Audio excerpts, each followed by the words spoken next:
SMTP anisan'ny société ngeza indrindra amina resaka adduction d'eau eto Madagasikara. Dia izahay amin'izao salon de l'habitat zao dia amin'ny hoe hetsika anazy dia misy ny remise izay ataonay.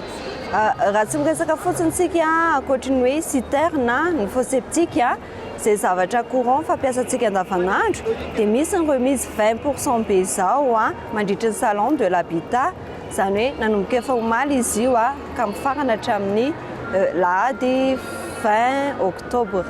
Dia ankoatran'izay dia manana ihany koa tsika resaka mombana tuyauterie izay anaovantsika ihany koa remise 10% mandritra ny salon de l'habitat.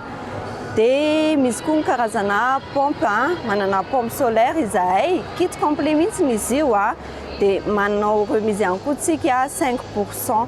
Dia manasa antsika rehetrarehetra hitsidika ny standiny SMTP mandritra ny salon de l'habitat. Aza adino ihany koa fa atao anatin'ny SMTP dia misy ny département manokana spécialisé manao any resaka loko. Dia aza adino ihany koa fa mandritra ny salon izahay dia misy ny remise exceptionnelle 10% mandritra ny salon de l'habitat.